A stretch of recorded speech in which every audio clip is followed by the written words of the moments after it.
Le matin où Lisa Marie Caldwell a disparu ne s'est pas annoncé comme un jour particulier. Il est arrivé comme la plupart des matins de printemps dans l'Alabama rural de 1982. Calme, tiède et banal. La maison des Caldwell se trouvait à une courte distance d'une route à deux voies, entourée d'arbres dont le feuillage commençait déjà à s'épaissir.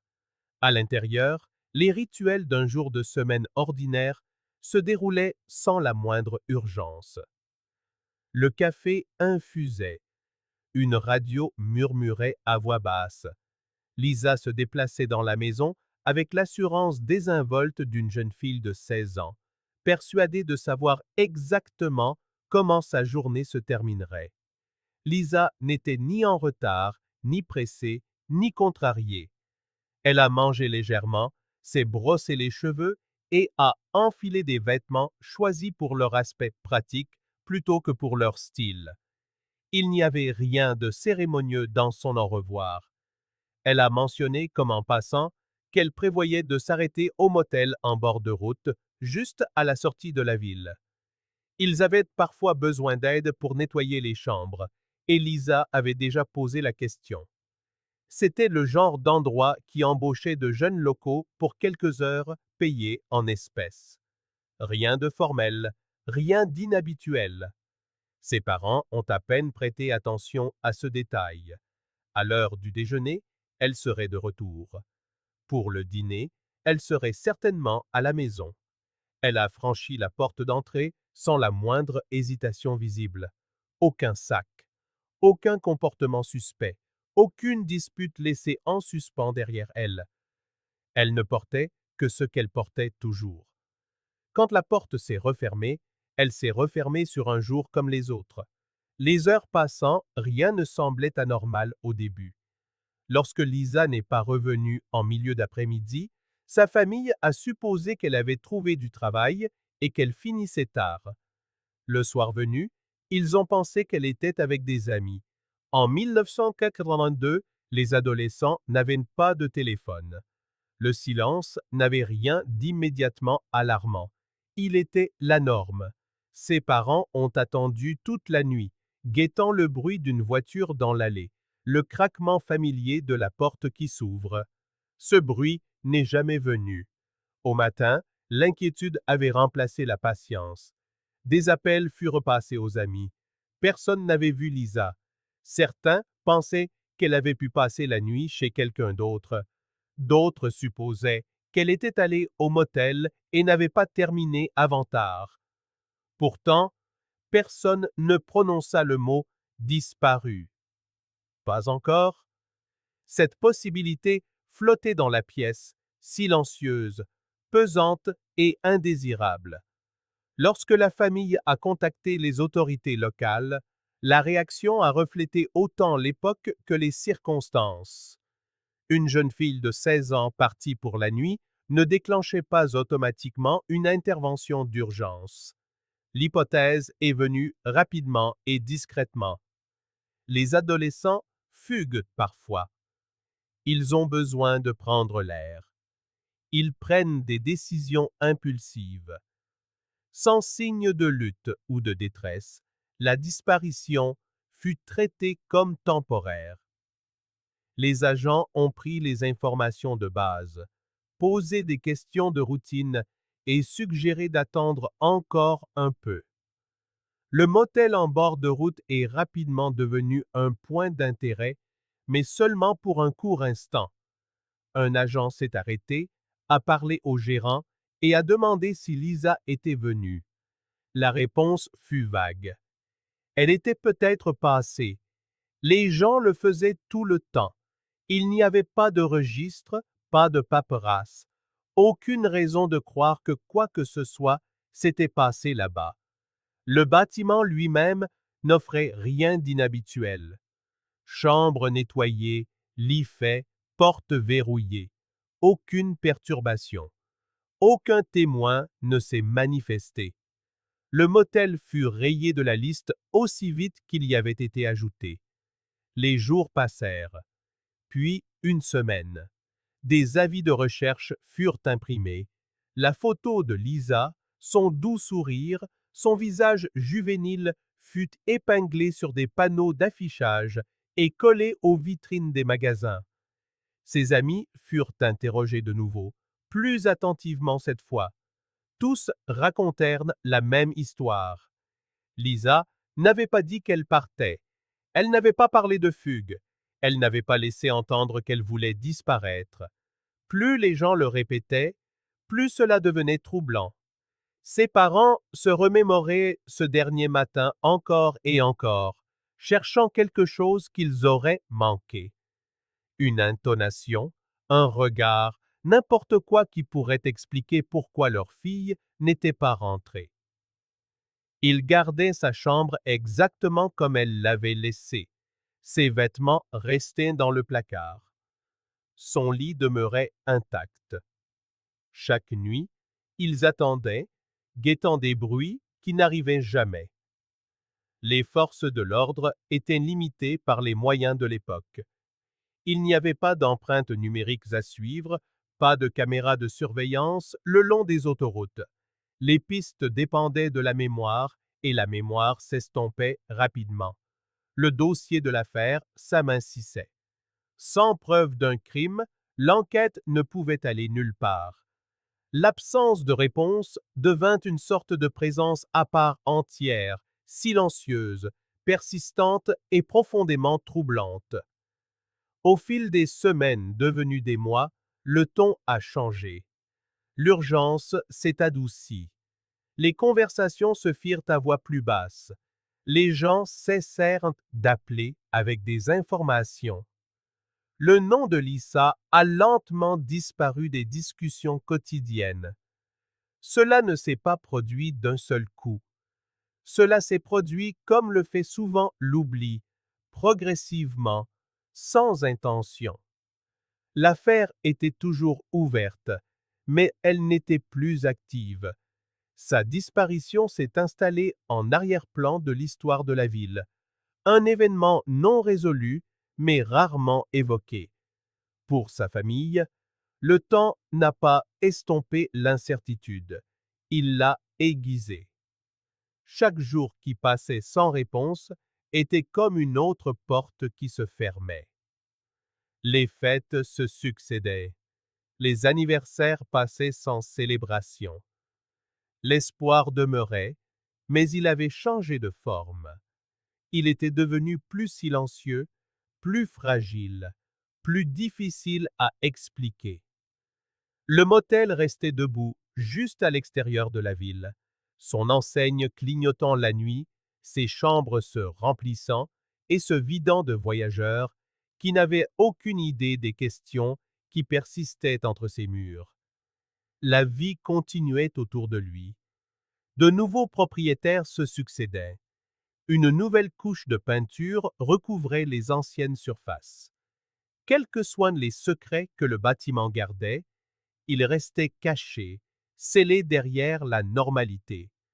À la fin de cette première année, Lisa Marie Caldwell n'était plus une urgence locale. Elle était un nom dans un dossier, une photographie dans un tiroir, une affaire classée non résolue. Et pourtant, pour ceux qui l'aimaient, l'histoire n'était pas terminée. Elle s'était simplement arrêtée. Personne ne pouvait savoir alors que la vérité n'avait jamais quitté ce motel, que les réponses n'étaient pas perdues dans le temps ou la distance, mais attendaient tranquillement, dissimulées dans un endroit où personne n'avait pensé à regarder. Et tandis que la ville s'installait dans l'oubli, quelque chose restait derrière, silencieux, caché et intact, entamant un compte à rebours qui durerait plus de 3 décennies. Au début des années 1990, la disparition de Lisa Marie Caldwell était entrée dans une autre catégorie d'existence. Ce n'était plus un événement en cours. C'était quelque chose qui s'était déjà produit, scellé dans le passé, auquel on ne faisait référence que lorsque quelqu'un le cherchait délibérément. Son nom figurait désormais sur les listes d'affaires non élucidées, tapées dans une police uniforme aux côtés de dizaines d'autres des années 70 et 80. Les enquêteurs qui avaient initialement traité l'affaire de Lisa commençaient à prendre leur retraite. De nouveaux détectives héritèrent du dossier comme d'un simple document, plutôt que comme d'une expérience vécue. Pour eux, Lisa n'était pas une jeune fille qui avait disparu de leur ville.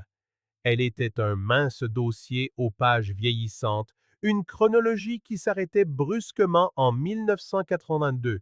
Le motel aussi changea. La propriété passa discrètement d'une main à l'autre. Chaque transition effaçait un peu plus d'histoire. L'ancien personnel partit.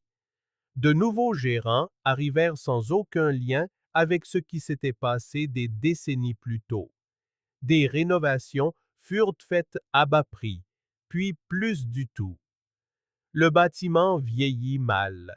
La peinture s'écaillait. Des chambres restaient inutilisées. Pour la famille de Lisa, le temps n'offrait aucune distance. Il étirait la douleur en quelque chose de plus lourd et de plus complexe. Ses parents vieillissaient sans réponse. Il n'y avait pas de tombe à visiter, pas de fin officielle à marquer, juste une place vide à table qui ne se remplissait jamais. Parfois, les affaires restent non élucidées parce qu'elles sont insolubles. D'autres fois, elles le restent parce que la vérité est cachée dans un endroit trop banal pour être soupçonnée, un endroit qui a déjà été vérifié, un endroit que tout le monde croyait comprendre. Au début des années 2010, le motel était à peine fonctionnel. Des parties entières étaient fermées. Le bâtiment portait son âge ouvertement, usé par la négligence. Les parents de Lisa étaient âgés. L'énergie qu'ils avaient autrefois pour exiger des réponses s'était amenuisée, remplacée par une persistance plus silencieuse. Ils n'attendaient plus de miracles. Ils voulaient la clarté. Ils voulaient la vérité, même si elle arrivait trop tard pour changer quoi que ce soit. Puis, après plus de 30 ans de néant, quelque chose a changé. Pas dans le dossier, pas dans une base de données, pas dans une confession. Cela s'est produit dans un endroit que plus personne ne surveillait, derrière des murs restés intacts depuis le début des années 80. Dans un bâtiment depuis longtemps considéré comme sans importance, ce qui était resté silencieux pendant des décennies était sur le point d'être dérangé. En 2014, le nouveau propriétaire, plus investisseur qu'hôtelier, a autorisé une rénovation complète. Des entrepreneurs sont arrivés avec des permis de démolition et une tâche simple: ouvrir les murs, remplacer ce qui était pourri, consolider ce qui pouvait être sauvé. Derrière la chambre 12, il y avait un étroit couloir technique qui avait été scellé depuis aussi longtemps que l'on s'en souvienne. Lorsque les ouvriers ont percé la cloison sèche, ils s'attendaient à de la poussière et de l'isolant. Ils ne s'attendaient pas à rencontrer une résistance là où il n'aurait dû y en avoir aucune. Coincée entre les montants, si serrée qu'elle n'aurait pas pu y tomber accidentellement, se trouvait une boîte en carton enveloppée dans du plastique. Le plastique était devenu cassant avec l'âge, jauni et fissuré, mais il était encore intact. La boîte était poussiéreuse, intacte, positionnée avec soin, comme si quelqu'un avait mesuré l'espace avant de l'y glisser. Elle n'avait rien à faire là. Toutes les personnes présentes l'ont compris immédiatement. Les travaux s'arrêtèrent. La boîte fut extraite lentement, non par prudence professionnelle, mais par instinct. Lorsque le plastique se déchira, une odeur de vieux papier et d'air confiné s'échappa. À l'intérieur se trouvaient des objets placés délibérément, empilés, non jetés. Le premier objet visible était un document plié, au bord adouci par le temps. C'était une demande de permis de conduire de l'Alabama datée de 1981. Le nom imprimé en haut était Lisa Marie Caldwell. Il y avait d'autres objets en dessous. Une clé de chambre de motel, du type utilisé avant les serrures électroniques, estampillée du numéro correspondant à la chambre 12. Une page de petit carnet avec une écriture qui s'était estompée mais qui restait lisible. Elle faisait référence à un service de nettoyage de fin de soirée. Et puis, les effets personnels, des objets assez petits pour être transportés, assez ordinaires pour passer inaperçus, correspondant à ce que Lisa portait le jour de sa disparition. Personne dans cette pièce n'eut besoin qu'on lui explique ce que cela signifiait. La boîte n'avait pas été perdue. Elle avait été cachée, dissimulée à l'intérieur d'un mur, derrière un couloir scellé, dans un endroit qui ne pouvait être atteint par hasard. Cette prise de conscience fut un choc, forçant une réinterprétation de tout ce qui avait précédé. La police fut appelée immédiatement. En quelques heures, le motel n'était plus un site de rénovation.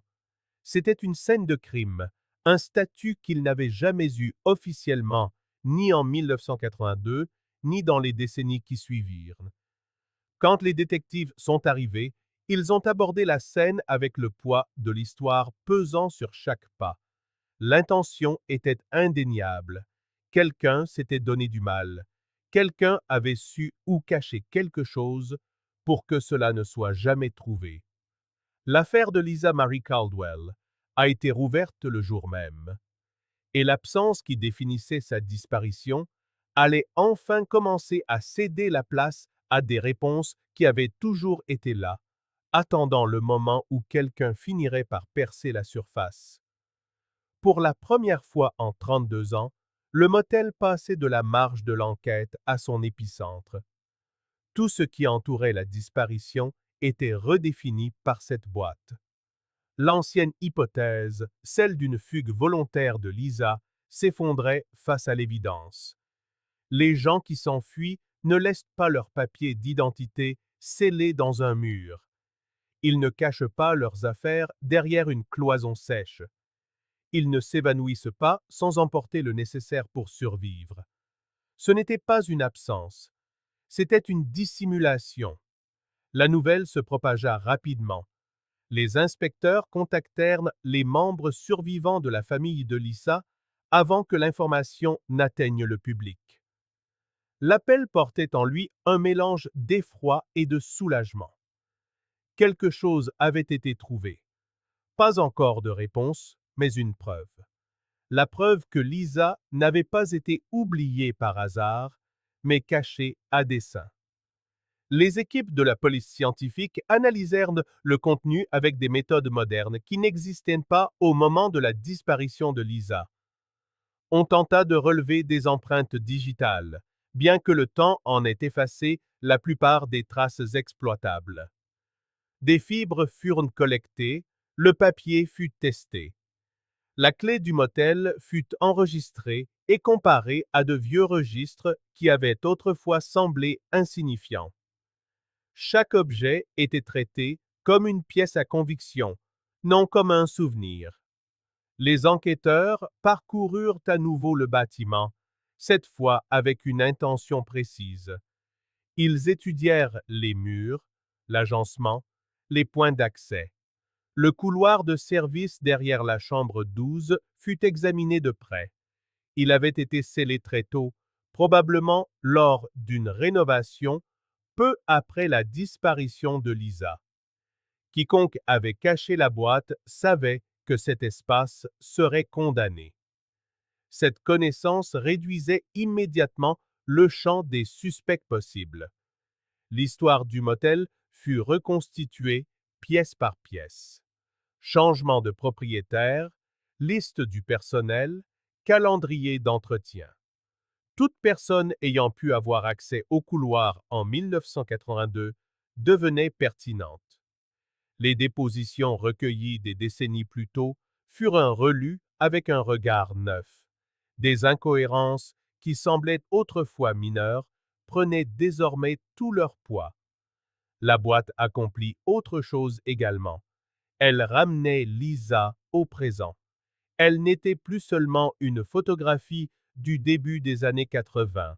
Elle était une personne dont les affaires avaient été touchées, manipulées et délibérément dissimulées par quelqu'un qui comprenait ce qu'il faisait. La question n'était plus de savoir si elle était partie, c'était de savoir ce qui lui était arrivé à l'intérieur de ce bâtiment. La réaction du public ne se fit pas attendre. Les médias s'emparèrent de l'histoire, prudents cette fois, mesurés mais clairs. Une jeune fille disparue en 1982. Des preuves retrouvées derrière le mur d'un motel. Le terme « affaire non élucidée » fut utilisé, mais il semblait inadéquat. Les affaires non élucidées sont en sommeil. Celle-ci était en attente. Tandis qu'ils travaillaient, les enquêteurs comprenaient les limites de ce que la boîte pouvait offrir. Elle ne contenait ni restes humains, ni confession. Elle ne disait pas comment Lisa était morte, mais elle accomplissait quelque chose de tout aussi important. Elle prouvait que la vérité avait toujours été là, toute proche, ensevelie sous les suppositions et la négligence. Le motel fut bouclé pour une analyse scientifique complète. Les sols furent testés. Les murs furent examinés à la recherche de signes d'altération. Les anciennes réparations furent scrutées. Ce qui avait autrefois été considéré comme une simple halte routière sans histoire était maintenant compris comme le dernier endroit où Lisa avait été vue de manière certaine et l'endroit où quelqu'un avait tenté de l'effacer. Au fil des jours, les enquêteurs commencèrent à assembler une nouvelle chronologie, partant non pas du matin où Lisa avait quitté sa maison, mais du moment où quelqu'un avait décidé de cacher ses affaires. Cette décision suggérait la panique, le contrôle, l'opportunité. Elle suggérait quelqu'un avec un accès, de l'intimité et la certitude qu'il ne serait pas inquiété. La boîte derrière le mur ne répondait pas à toutes les questions, mais elle répondait à la plus importante. Lisa Marie Caldwell n'avait pas disparu de son plein gré. Et alors que les inspecteurs se préparaient à reconstruire la nuit de sa disparition, il devint clair que la phase suivante de l'enquête ne consisterait pas à la retrouver.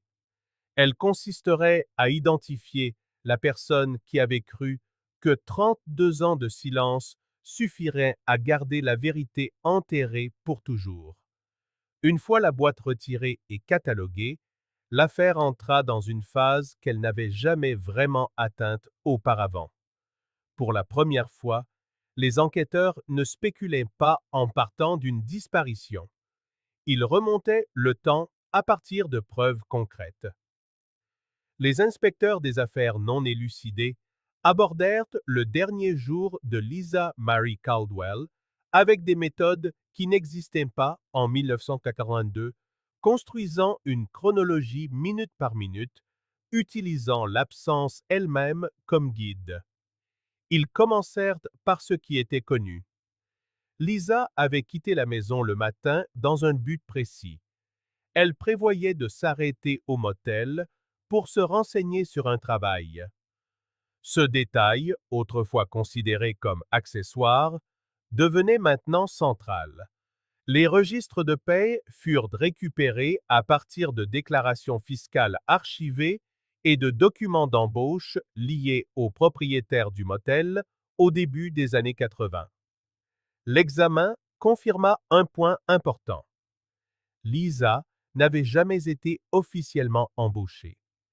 Il n'y avait aucun papier, aucune heure de travail enregistrée, aucun salaire versé. Cela signifiait que si Lisa était entrée dans le motel ce jour-là, ce n'était pas par le biais d'un emploi formel. Quelqu'un l'avait fait entrer sans documentation. Quelqu'un avec de l'autorité, ou du moins une autorité perçue, avait la capacité de le faire. Les registres de maintenance de 1982 furent ensuite consultés. Ils étaient incomplets, manuscrits et tenus de manière inégale. Mais une entrée, se démarqua. Une brève rénovation avait été enregistrée quelques semaines seulement après la disparition de Lisa. Elle impliquait de sceller un couloir de service derrière la chambre 12. Un seul employé était mentionné comme présent pour ces travaux, le superviseur de la maintenance du motel. À l'époque, ce détail n'avait aucune importance. Maintenant, il pesait lourd. Le couloir où la boîte fut trouvée n'aurait pu être accessible que pendant cette fenêtre de rénovation. Le mur avait été fermé délibérément, non pas dans le cadre d'un entretien de routine, mais comme un changement structurel ciblé. Quiconque avait caché la boîte savait exactement quand et comment l'espace serait scellé. Les inspecteurs réinterrogèrent les témoins survivants liés au motel. D'anciens membres du personnel furent retrouvés à travers les États. Certains étaient réticents, d'autres incertains. Le temps avait usé leurs souvenirs, mais des incohérences apparurent lorsque leurs anciens témoignages furent comparés aux nouveaux.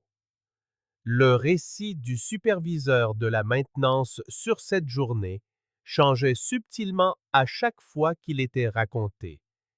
Il avait dit qu'il ne travaillait pas cet après-midi-là, puis qu'il était sur place brièvement, puis qu'il ne s'en souvenait plus.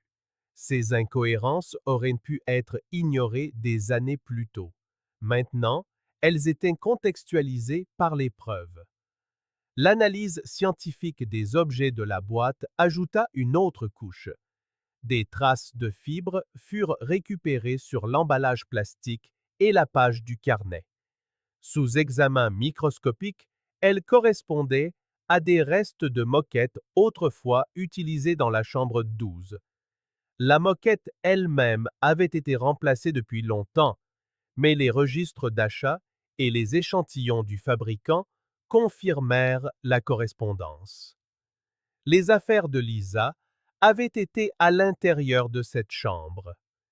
Ce détail réduisait encore plus la fenêtre temporelle. Lisa n'avait pas seulement été près du motel, elle avait été à l'intérieur d'une chambre spécifique, une chambre directement liée au couloir où ses affaires étaient cachées. Les profilers psychologiques consultés sur l'affaire offrirent une évaluation fondée sur le comportement plutôt que sur la spéculation. Il n'y avait aucune preuve de planification à long terme, aucune tentative de supprimer toutes les traces. La dissimulation était efficace, mais simple. Cacher des affaires dans un mur suggérait la panique plutôt que la préméditation. Quelqu'un avait agi rapidement, en utilisant un accès qu'il avait déjà, prenant des décisions basées sur le risque immédiat plutôt que sur les conséquences à long terme. Cela correspondait à un crime d'opportunité. Les enquêteurs concentrèrent leur attention sur le superviseur de la maintenance. Les dossiers montraient qu'il avait quitté l'Alabama moins de 2 mois après la disparition de Lisa. Il n'y avait aucune raison documentée pour ce déménagement, pas de mutation professionnelle, pas d'urgence familiale. Il s'était installé dans un autre État et n'était jamais revenu. Au début des années 2000, il était décédé, emportant avec lui toute possibilité d'interrogatoire, de confession ou de responsabilité directe. Mais l'absence n'empêchait pas les conclusions. Les empreintes digitales récupérées sur la boîte étaient dégradées, mais des impressions partielles étaient compatibles avec des empreintes relevées sur de vieux dossiers d'emploi liés au superviseur. Pas une preuve définitive en soi, mais un élément corroborant. Combiné à l'accès au timing et aux schémas comportementaux, les preuves formaient un récit cohérent. Les enquêteurs reconstituèrent la nuit où Lisa avait disparu. Elle est probablement arrivée au motel en pensant être là pour du travail. Elle fut introduite de manière non officielle, peut-être sous le prétexte d'une tâche de nettoyage rapide. Quelque chose a mal tourné à l'intérieur de la chambre 12. Qu'il se soit agi d'une avance, d'une confrontation ou d'un moment de violence, ne pouvait être déterminé avec certitude. Ce qui suivit cependant était clair. Lisa n'est pas partie. Ses affaires furent rassemblées. Pas jetées, pas détruites, rassemblées. Ce détail suggérait le contrôle. Quelqu'un avait l'intention de s'occuper des preuves plus tard. Au lieu de cela, la peur est intervenue. La rénovation offrit une opportunité. Le mur, une solution. La boîte fut cachée avec la conviction que le temps ferait le reste. Et pendant 32 ans, il le fit. Au fur et à mesure que la nouvelle enquête se déroulait, la famille de Lisa recevait des informations, avec prudence et délibération. Chaque révélation portait en elle de la douleur, mais aussi autre chose, une validation, la confirmation que leur fille n'avait pas choisi de disparaître, qu'on avait abusé d'elle, que leurs instincts avaient été justes depuis le début. Les forces de l'ordre préparèrent leurs conclusions pour une diffusion publique. Elles connaissaient les limites. Il n'y aurait pas d'arrestation, pas de procès, pas de condamnation. Mais il y aurait une vérité étayée par des preuves, énoncées clairement. L'affaire était passée de l'incertitude à la conclusion, pas complète, pas parfaite, mais résolue, comme le sont parfois les affaires non élucidées, par la reconstruction plutôt que par la confession, par la convergence plutôt que par la révélation. Alors que les enquêteurs finalisaient leur rapport, une question restait sans réponse. Que signifierait la justice maintenant, après tant de temps écoulé, alors que le responsable ne pouvait plus être tenu de rendre des comptes? La réponse viendrait non pas par le châtiment, mais par la reconnaissance, par une déclaration publique affirmant que la disparition de Lisa Marie Caldwell n'était plus un mystère d'absence, mais un acte de dissimulation documenté. Et tandis que les autorités se préparaient à clore officiellement l'affaire, l'attention se déplaça de l'homme qui avait caché la vérité à la jeune fille, qui en avait été privée pendant plus de 3 décennies, et à ce que signifiait enfin de rendre son nom à l'histoire. Au printemps 2015, l'enquête sur la disparition de Lisa Marie Caldwell avait atteint un point que peu d'affaires non élucidées atteignent jamais. Il n'y avait pas d'arrestations spectaculaires à venir, pas de révélations au tribunal, pas de suspects vivants à confronter. Ce qui restait était quelque chose de plus silencieux, de plus lourd et de plus difficile à définir. La certitude. Les autorités de l'Alabama se présentèrent devant le public et firent quelque chose qui n'avait pas été possible depuis plus de 30 ans. Elles prononcèrent le nom de Lisa avec finalité. Elles annoncèrent que l'affaire était considérée comme résolue. La déclaration était prudente, délibérée et mesurée. Les enquêteurs expliquèrent que bien que les restes de Lisa n'aient jamais été retrouvés, les preuves soutenaient une conclusion claire. Elle avait été tuée à l'intérieur du motel la nuit de sa disparition en 1982. Ses affaires avaient été délibérément cachées derrière un mur pour effacer sa présence et retarder la découverte. Ce qui avait été autrefois traité comme une possible fugue était maintenant officiellement reconnu comme un homicide. Pour la famille de Lisa, l'annonce eut un impact complexe. Il n'y avait pas de soulagement au sens traditionnel du terme, pas de célébration, pas de sentiment de victoire. À la place, il y avait la libération d'une tension portée en silence pendant 32 ans. L'incertitude était partie, l'attente était terminée. Ses parents reçurent la nouvelle en privé avant qu'elle ne soit rendue publique. Les enquêteurs expliquèrent les conclusions lentement. laissant de l'espace pour des questions qui avaient attendu des décennies pour être posées. Ils fournirent une détermination de la cause du décès basée sur la reconstruction scientifique et le consensus de l'enquête. Ils reconnurent ce que la famille avait dit depuis le début. Lisa n'était pas partie de son plein gré. Elle n'avait pas choisi de disparaître. On la leur avait enlevée. Cette reconnaissance comptait plus que tout le reste. Elle restaurait l'histoire de Lisa à ce qu'elle aurait dû être depuis le début. Pas une mise en garde sur la rébellion adolescente, pas une note de bas de page sur l'impulsivité de la jeunesse, mais un acte de violence documenté contre une jeune fille qui avait fait confiance au mauvais endroit au mauvais moment. L'absence de ces restes demeurait douloureuse. Il n'y aurait pas d'enterrement, pas d'adieu physique. Cette perte ne pouvait être réparée, mais la décision officielle donnait à la famille quelque chose qui leur avait été refusé pendant la majeure partie de leur vie. Le droit de faire leur deuil sans doute, le droit de prononcer le nom de Lisa sans explication, le droit de cesser de se demander s'ils avaient manqué quelque chose ce jour-là en 1982. L'affaire étant close, l'attention se tourna brièvement vers le motel. À ce moment-là, il était irréparable. Des années de négligence l'avaient vidé de sa substance. Le bâtiment qui avait détenu la vérité si longtemps ne servait plus à rien. Peu après la conclusion de l'enquête, il fut démoli. Il n'y eut aucune cérémonie, aucune foule, juste des machines réduisant la structure en débris.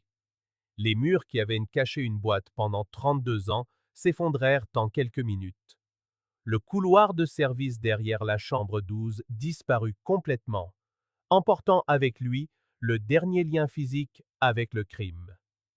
Ce qui restait était un terrain vague, dépouillé de son histoire, silencieux à nouveau. Dans la ville natale de Lisa, quelque chose de nouveau apparut. Une petite stèle, placée sans cérémonie, portant son nom. Pas une tombe, mais un point de reconnaissance. Un lieu où sa vie pouvait être reconnue publiquement, où le silence pouvait enfin être brisé d'une manière qui semblait respectueuse plutôt qu'oubliée. Les gens qui avaient connu Lisa s'arrêtaient. Certains laissaient des fleurs. Certains se tenaient là, en silence. D'autres ne disaient rien du tout. Pour ceux qui avaient grandi en entendant son histoire par fragments, la stèle lui donnait une forme. Elle la rendait à nouveau réelle, non pas comme un mystère, mais comme une personne dont la vie avait été écourtée. Les forces de l'ordre classèrent le dossier avec un langage qui reflétait la complexité du résultat. L'affaire était résolue. L'auteur des faits était identifié, mais la responsabilité, au sens juridique, n'était plus possible. Cette limitation fut énoncée clairement, sans excuse ni justification. Le temps avait enlevé cette option. Ce qui restait, c'était la vérité. L'enquête conclut que l'homme responsable croyait que le mur le protégerait, que le temps enterrerait les preuves, que le silence achèverait ce que la violence avait commencé. Pendant 32 ans, cette croyance a tenu, non pas parce que la vérité était impossible à découvrir, mais parce que personne ne savait où chercher. Ce fut une boîte, un petit contenant ordinaire caché derrière une cloison sèche, enveloppé dans du plastique, oublié de tous sauf de la personne qui l'y avait mise. Cette boîte porta le nom de Lisa à travers des décennies de silence. Elle survécut aux changements de propriétaire, aux rénovations, à la négligence et à la décrépitude. Elle attendit. À la fin, elle fit ce qu'aucun témoin, aucune rumeur, aucune supposition n'avait jamais pu faire. Elle parla. Lisa Marie Caldwell n'est pas rentrée chez elle en 1982. Sa vie s'est terminée dans un endroit qui était censé être ordinaire, et son absence a façonné des décennies de chagrin silencieux. Mais elle n'a pas été perdue dans le temps, elle n'a pas été effacée, elle a été cachée. Et lorsque la vérité a finalement fait surface, elle n'est pas arrivée bruyamment, elle est arrivée avec soin, à travers des documents, par la reconstruction, par la patience, par la reconnaissance que parfois la justice ne ressemble pas à un châtiment, mais à une reconnaissance. Son nom lui a été rendu, son histoire a été corrigée, et bien que rien ne puisse ramener ce qui a été pris, le silence qui définissait sa disparition a finalement été rompu.